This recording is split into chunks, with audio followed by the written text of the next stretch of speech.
Hey guys, welcome back to the Fantasy Endgame. I'm Pierre, and it's time to talk about more fantasy baseball rankings.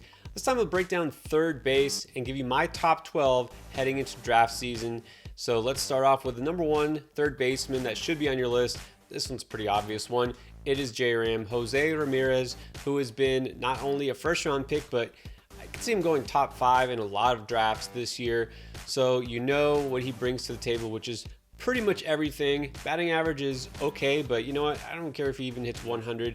36 home runs, 103 RBIs, 111 runs scored, and 27 steals last year. A 266 average is nothing to sneeze at. So look, he's a guy who will help you in every category. He has been among the elite for years now, and really no reason to doubt him. So number one is going to be Jose Ramirez. In roto leagues, absolutely first round pick. And you know what, in points leagues, even better because he likes to take a lot of walks. So no questions there, Ramirez number one. Now at the number 2 spot, a guy who is not quite first round material, but kind of creeping up there and really is solidifying himself as among the best sluggers in the game regardless of position. That is Boston's Rafael Devers. Look, he led all third basemen last year. With 38 home runs, 113 RBIs. His StatCast numbers are off the chart, above the 90th percentile in expected batting average, expected slugging, xWOBA, everything that you can possibly think of, hard hit percentage, you name it. And he's still only 25 years old, if you can believe it. Boston gonna bring back a loaded lineup once again. So like I said, he's not quite first round material, I don't think, but he is pretty close. And you know what? You're gonna see pretty soon here, third base is a little thinner than it has been in recent years, as far as there's so many question marks once you get past the top 8 guys. You know, if you want to just lock down the position, and once you get in the second round, you want a surefire slugger, I don't mind pulling the trigger on Devers. All right, another guy who's been doing it forever, it seems like, but he's still only 29 years old. That is Manny Machado for the Padres. Again, StatCast numbers, all 90th percentile or above where it matters. And you know what? A little bit of flashback last year. He even threw in 12 steals. That's something you won't get with Devers. So I wouldn't say I would take him quite as high. I got him right behind Devers at number 3. But this is someone who, again, within the first 3 rounds, absolutely should be taken. He can help you out in every category.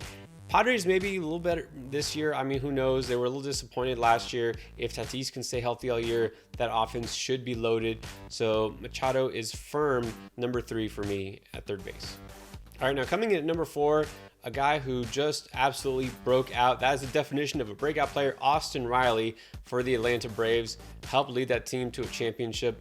Now, here's the question. Nothing about Riley, right? He's a young player, high prospect coming through, and he's fulfilled expectations. Hit 303 last year. We knew the power was legit, but he looked kind of lost in his very first taste of the majors a couple years ago, and now he just put together everything. Even got some MVP votes last year.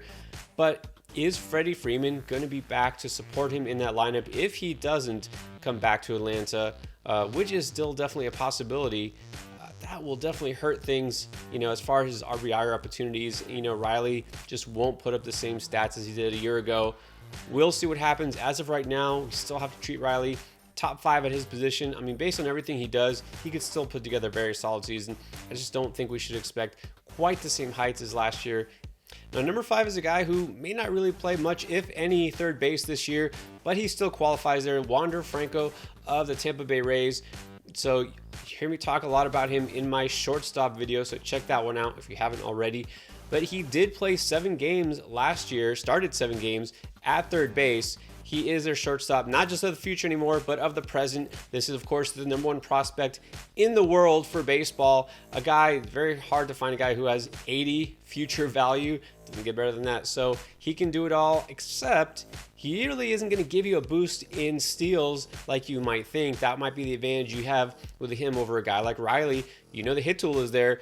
He's got some pop, but you know, even though he does have good speed, he just doesn't steal a lot. So I wouldn't go so far as to take him over the guys I've already mentioned. But if he qualifies at third base, that's a really nice guy you can slot in there. So right now I have him number 5 at third base. Number 6, an oldie but goodie, that is Nolan Arenado in St. Louis. So much for the Coors effect wearing off. He's been just fine power-wise. Now, here's the thing. You would think leaving Coors Field, well, that would affect his power. His power was just fine, but his batting average has gone down, and his expected batting average, according to StatCast, kind of backs that up. So the last 2 years, you've seen his XBA drop and his batting average at 253 and 255. For a guy that we're used to hitting at or around 300, that is definitely something to consider. You're not getting that batting average boost like you used to, but you're still getting the power. Look, 34 home runs, 105 RBIs. That is rock solid. So here's a guy that, we've seen the best he's going to offer, but he's still going to be somebody you can count on. He's going to go out there every single day. So if you're not shooting for the moon, right, you don't want to chase someone who could break out or someone who you think has already broken out that could do even better, like Austin Riley. You know what? Set it and forget it with Arenado, and he's not going too early anymore. So he's number 6 for me. All right, number 7, I got Chris Bryant of some team. We'll see where he winds up. Free agency still yet to be played out fully. Between the Cubs and the Giants last year, had a decent season. You know what? It's not the Chris Bryant that we were used to in those prime years with the Cubs, but he did have some promising numbers. So he did show his best expected batting average since 2016, and also his best hard hit percentage since his rookie season. Now, the power numbers didn't necessarily reflect that, right? And I don't think this is a 30-homer guy anymore. He has okay speed. He'll give you a few steals, but again, that's nothing to chase. What you're looking for here is his run scoring ability, but a lot of that depends on where he lands in the lineup and for what team. So it's kind of hard to completely judge him right now. But again, he's not going to give you the power level of Arenado, who I just mentioned, but he does have a pretty stable floor. So right now, I'm putting him number 7. Now let's go to number 8. This one is kind of an opposite. Alex Bregman of the Astros, formerly elite at this position, not anymore. So here's a couple of reasons why. First of all, the speed, you can forget about it. It's completely gone. His sprint speed has been falling for, I think, 3 straight seasons, and the steals are just completely gone, right? He's not going to get you more than 1 or 2, if he even attempts any. The other thing is that health is definitely a concern. Somebody who missed quite a bit of time last year with a quad strain, also might affect his running, but also this offseason had surgery on his wrist. That is definitely problematic for a slugger. We know it affected him in the postseason last year. So will it affect his swing? Will that power also start to disappear? It depends who you believe. Look, he's been saying that he's back, he's rehabbed, he's feeling healthier than he has in the last couple of years. It's easy to say that, but let's see what happens on the field. You've got to drop him down your rankings, but especially because you're just not getting what you used to from him. Again, no steals, and you're not going to see the elite power. I'm not even sure if he does play a full season, if we're going to get 30-plus home runs. He is, of course, going to help you out with runs scored and RBI. So, you know what? If he does stay healthy, and he comes out through spring training and he looks good, you can't drop him too far, but I right now have him down at 8, and only because the guys behind him that I'm about to mention have more question marks than he does. All right, here we go. Number 9, Adalberto Mondesi. You wonder where he's going to slot. Look, you have no idea. Here's the close your eyes, roll the dice, see what comes up. You want to chase steals. You want to win that category. Hope that he comes out healthy. Go for it. Look, I'm not going to be the guy who drafts him this year just because I'd rather try to fill my steals elsewhere. You know what? He does have the power, upside. He just has not put together a full season of health and or production. Will it happen this year? Maybe. If they put him as a part-time player and he plays around the field, or he plays, only 4 or 5 times a week, will that help him? Will that keep him on track? Maybe. I'm not going to find out, but you know what? Again, you can't discount him too much because at some point the value is so great because the upside, the potential there, the guy who we know what he can do. I mean, just in the last game, in 35 games, which is all he played, 15 steals in 35 games. I mean, he doesn't even need a full season to lead the league in stolen bases, and that's always something that you have to take note of in a roto league. But again, we know what the risks are. Is he just doesn't play, or he just tanks your batting average. So I get it, but you know what, for me, I'm not going to take a career 249 hitter when there's other options. But right now, I got to put him tentatively at number 9. All right, number 10, we have the polar opposite, and that is Juan Moncada of the White Sox, a very patient hitter, maybe too patient. And so batting average, the hit tool is there, but he just got so passive last year. He needs to be more aggressive, if anything.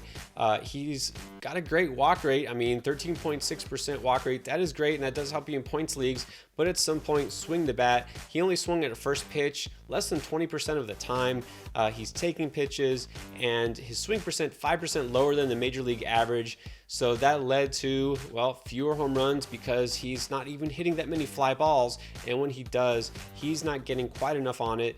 So this is a guy that I can't even say for sure if he's going to be a 20 home run guy. The RBI opportunities are so great there in Chicago. But unless we really see a turnaround in his philosophy, he's nothing but kind of a decent floor guy and kind of one of your last options if you really wait on third base, and that's where we're getting to. Then you can settle for Moncada, but that upside just may not be what we once thought it might be. All right, then number 11, Anthony Rendon of the Angels. Obviously bothered last year by injuries, missed a big chunk of time, of course. Mike Trout too, barely played together. So what if we get Rendon and Trout and Ohtani in the lineup with young Joe Adele, who I have as one of my breakout outfielders. Check out that video on this channel too. But are we still going to get the same Anthony Rendon as before when he was with Washington? I don't know about that. We have seen now, not just last year's, kind of misfortune, but the last 2 years, his exit velocity and his hard hit rate have been trending down. And you got to wonder, now that he's past prime age, a guy getting, advanced as far as pro leagues, getting into his 30s, is he going to be the same type of player power-wise? Are we going to see that production, or have we seen the best he has to offer? I mean, this is, again, somebody who in a points league, you might bump up a little bit because he takes a ton of walks, barely strikes out, and he can get on base. But I just don't know if we're ever going to see that kind of slugger that we used to. So again, he's kind of a guy that you can hope for a bounce back, but I think betting on a complete rebound from what we saw 2 years ago is a mistake. And then number 12, we have good old Justin Turner of the Dodgers. Nothing new here. I mean, talk about a guy at advanced age for a pro athlete, but he brings to the plate, and that's a good thing sometimes. 27 home runs, 87 RBIs last year, some of his best power numbers in recent years, but also his batting average did dip a little bit. Expected batting average was the lowest that it has been in the StatCast era for the last 7 years. So you may not see vintage Turner ever again. Well, you won't, because I really doubt he cranks it up, now that he's going to get close to 40. Was he 37, I think? But Turner is still a guy that you can depend on. So, hey, for where he's going in drafts after pick 100, that's pretty good value. So I don't mind if you do wait on this position and you don't get a Devers or a Machado. You might as well wait and skip that middle portion, settle for Turner, and that might put you ahead of the game in other positions. All right, guys, these have been my third base rankings. Hope you enjoy this. Check out all my other positional rankings. Try to help you win and be prepared for draft day to dominate. All right, thanks for watching.